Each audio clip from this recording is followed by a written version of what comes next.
πρώτος ομιλητής μας για σήμερα, ο Ian Burrell, ο οποίος είναι ιδρυτής του Rum Fest του Ηνωμένου Βασιλείου. Το Rum Experience είναι το πρώτο φεστιβάλ εορτασμού της ποικιλίας ρουμιών και σήμερα το μεγαλύτερο φεστιβάλ ρουμιού στον κόσμο. Πρωτοδιείσδησε στον κόσμο των κοκτέιλς στην δεκαετία του 90, διακόπτοντας για ένα χρόνο τις σπουδές του. Η αγάπη του για την τροπική κουζίνα και τη δημιουργία ποτών για να τα συνδυάζει τράβηξαν την προσοχή εστιατορίων και εταιριών, όπως η Ray Nephew, οι οποίες τον ανέδειξαν ως τον πρώτο Rum Ambassador στο Ηνωμένο Βασίλειο. Ο ρόλος του ήταν να δημιουργεί κόκτέιλς με βάση το ρούμι και να εξιστορεί την ιστορία του ρουμιού ανά τον κόσμο. Σήμερα ο Ian είναι ο μόνος αναγνωρισμένος παγκόσμιος ambassador για το ρούμι στον κόσμο, δρώντας παράλληλα και ως σύμβουλος σε όλες τις μεγάλες εταιρείες ποτών, συμπεριλαμβανομένου της Bacardi, Pernod Ricard, Diageo, Campari και Ray Nephew Ltd. Ταξιδεύει ανά την υδρόγειο, διεξάγοντας εκπαιδευτικά σεμινάρια σε bar shows σε Αυστραλία, Γαλλία, Ολλανδία, Βερολίνο, Λονδίνο και αλλού. Συμμετέχει σε γευσηγνωσίες και φυσικά είναι κριτής σε πολλούς διαγωνισμούς cocktails. Ο Ian Burrell είναι επίσης ο ιδιοκτήτης του νούμερο 1 Caribbean εστιατορίου Colton's Cabin του Ηνωμένου Βασιλείου. Ian Burrell and What If Tiki Were Greek? Thank you. Thank you.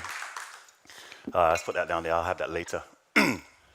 Thank you for all waking up this morning, because I know that some of you might have been out drinking last night, like I was. Yeah. So I applaud you guys for being here early. At what time is it? 10 to 1, 5 to 1. And traditionally, as we do in the rum world and the Caribbean world, we like to start late as well, not on time. Again, I'd like to apologize for my bad Greek. My Greek is terrible. I think this is like the 10th time I've been here in Athens, and I can still only say yamas. There's an M word that I can't remember that everyone keeps saying to me. Don't know what it means. So I'm trying to learn more. So I do apologize. I have to do this presentation in English. So if you don't understand as much English, then just nudge the person next to you and ask them, did you understand what Ian just said? No, I never understand what Ian says. He's just funny, like Eddie Murphy. Right, so, tiki. Does anyone like tiki? Nobody likes tiki? Oh, everybody likes tiki. Oh, is that a stupid question? Oh, sorry, I apologize. Well, for the next hour and a half, you'll be getting that tiki explosion, myself, and then Mr. Daniel Delapolo is going to come in after. But what I like to do is when I do presentations, I like to have fun with the audience, have fun with fellow bartenders, and also I like to pose questions like, what if? What if? And that's the premise of today's little session. It's what if tiki were Greek? Now, what does that mean? It could mean anything. And that's the good thing about this presentation. I could just make shit up. That's the whole idea. Well, that's how a lot of cocktails were created, just making shit up, just put in there, and it's like, oh, great cocktail. Everyone drinks it, and it becomes a legend. So that's what we're doing today. We're just posing that question, trying to get people to think, what if? So, what if tiki were Greek? Let me just make sure I get this right. Oh, it works. Good. So, what exactly is tiki? Oh, thank you. What exactly is tiki? Well, tiki is various different things. Traditionally, it was the historical monuments that were built on islands like Easter Island, back in Tahiti, in the French Polynesias. The tikis were gods. Tiki was also, to the Maoris, the first man. Tiki was like Adam, if Adam was the first man. So there was a lot of religious connections to the whole tiki vibe. That's what tiki was originally. But when it was adopted by the cocktail culture, it became a different way of life. It became a symbol of fun. It became a symbol of the French Polynesias and Hawaii, Tahiti. That was the excuse for tiki. And of course, with bartenders like Don the Beach, they then adopted that and used that in their cocktail culture for some of the rum rhapsodies that we drink today that we enjoy.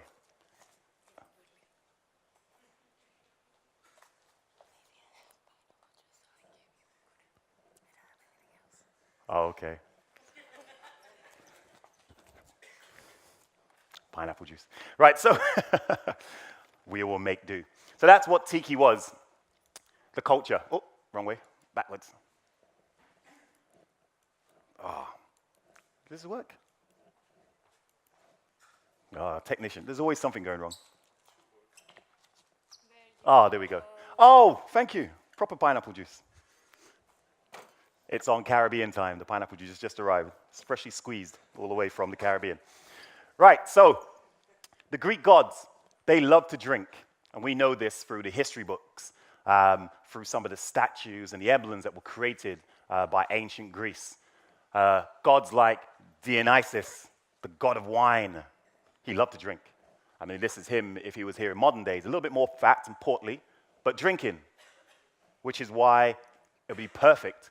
And of course, if you look in some of the old museums, this is actually from a museum in London, and you look at the old drinking vessels of Greek past, it looks like a tiki mug, doesn't it? Yeah, that is a tiki mug. That was made in what, 550 BC, give or take a couple of years. So tiki culture was definitely there, I think so. This is another drinking vessel. That's definitely a sharing bowl. Yeah, definitely. Perfect, you can make a cocktail in that, share that. They were doing that, 500 BC. So there was an essence of tiki there before tiki even existed. Another one, 600 BC, a little bit older. But tell me, you can see a Mai Tai or a zombie inside there, a couple of straws. I think so. It might be a very expensive glass. And if it was in London, there's a lot of drunk people in London, they might break the glass and you have to charge them a couple of £100,000 for the glass. Because tiki mugs always get stolen. Does anyone work in a tiki bar? Yeah? Tiki mugs always get stolen. Always. So if you had this in your bar, only use it for the rich clientele. Yeah, it's only worth about £100,000. This is one of my favorite old drinking vessels. It was an old horn, again, from about 2,500 BC.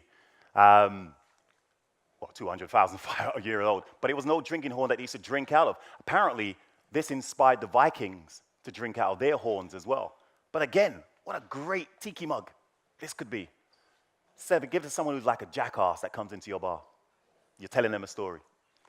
So, Don the Beachcomber, the godfather of tiki, modern tiki, traveled around during the Prohibition, traveled around the Caribbean to actually, and French Polynesias, to actually discover and see the world. But he also wanted to understand drinking cultures in other countries as well.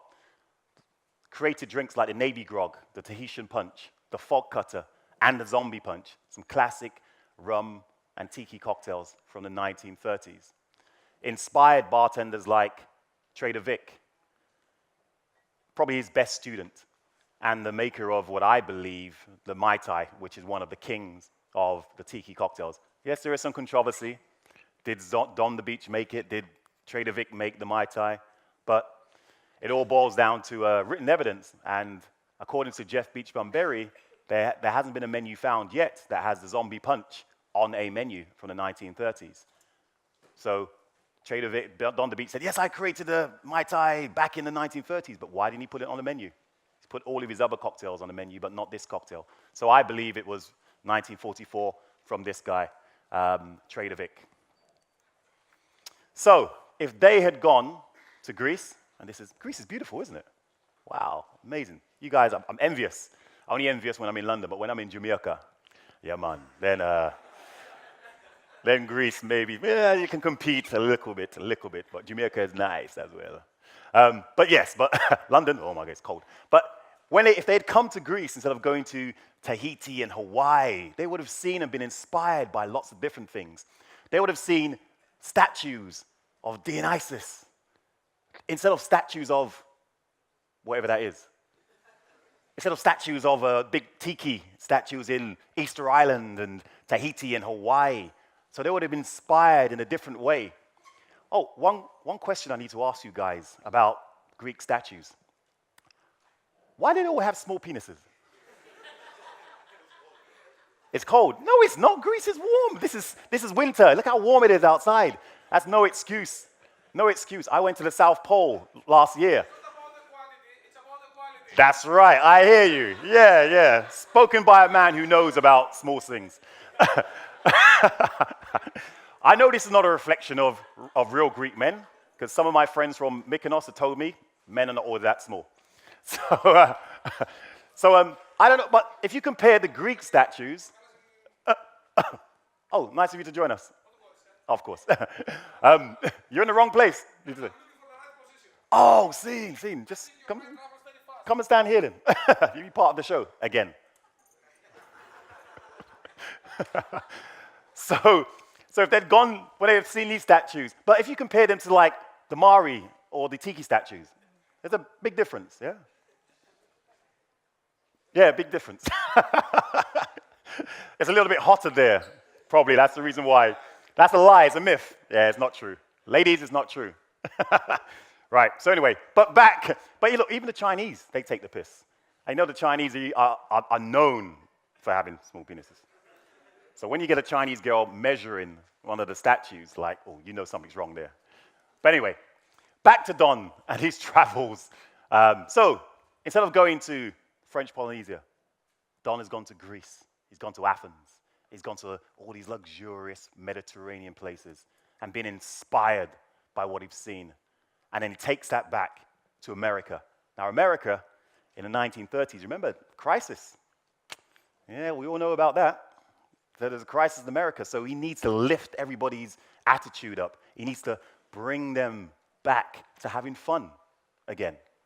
And that's why he then created his rum rhapsodies and his bar, Don the Beachcomber, and created a little bit of heaven in the middle of Hollywood. And he was inspired, assumingly, he was inspired by people like Socrates. This is one of my favorite quotes from Socrates. I cannot teach anybody anything. That's me. I can't teach anybody anything. All I can do is make you think. Great line by Socrates. So Don the Beach and Trader Vic would have been inspired by this. They would have been inspired by Plato or Plato. And this is one of my favorite lines. He said, he was a wise man who invented beer. Yes. It would have been even wiser if he invented rum, but that's another story. He was inspired by, if you could keep your eyes on your cocktail when confronted by big breasts, you are a real Greek bartender. And that was by Aristotle. Oh, sorry, it's not Aristotle, Aristoteles.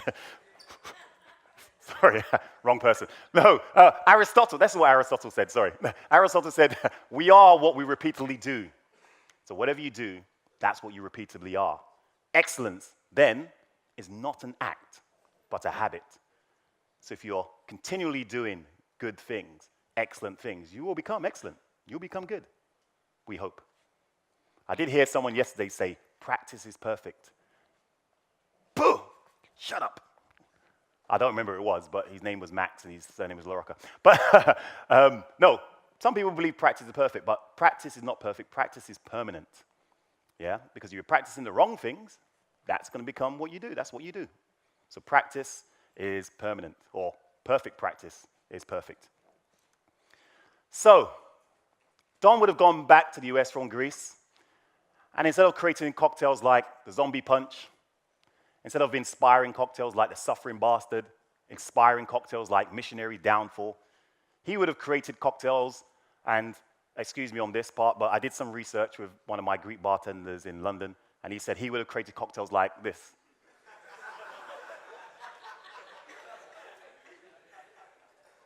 Let me just check my notes. I don't know what that says. It says, this is a very good drink.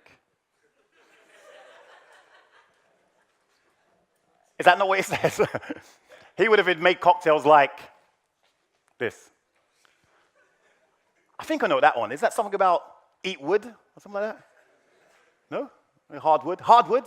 Maybe. I will kick your ass. See? That would be a cocktail made with Ray and Nephew. That would be a tiki cocktail made regular. You drink that, you're definitely getting your ass kicked. Yes, that would be. Maybe a little bit of metaxa inside there.